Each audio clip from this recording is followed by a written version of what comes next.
కొన్ని వేశారు. కానీ అది అప్పటికే మనుషుల్లో విపరీతమైన అసహనం, అసంతృప్తి. ఓ పక్కన చంద్రబాబు ఉద్యమాలు, లోకేష్ ఉద్యమాలు, పవన్ కళ్యాణ్ ఉద్యమాలు తర్వాత ఆరంభించాడు 4 ఏళ్ల తర్వాతన. ఈలోపు 2 సంవత్సరాల పాటు కరోనా టైం అప్పటి నుంచినే జనం దగ్గర అందరి దగ్గర కూడా పెట్రోల్ కొనుక్కునే ప్రతి లీటర్కి ఎంత అని చెప్పి ₹2 ₹4 డబ్బులు వసూలు చేశాడు దాని మీద.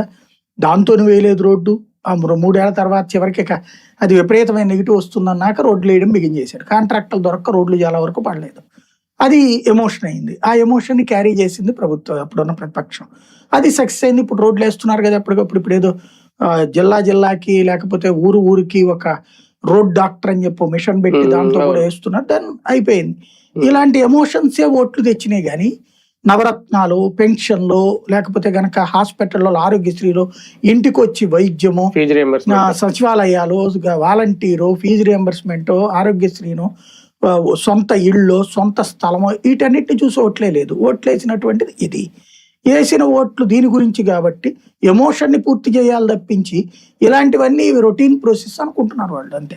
పింఛన్ల విషయంలో అంటే ఫైనాన్షియల్ గా ఆలోచించిన, లాజికల్ గా ఆలోచించిన ఇబ్బంది ఏంటి? ₹4,000 చేసేయడం వల్ల ఇవి కొత్తవి ఇవ్వలేకపోతున్నారా?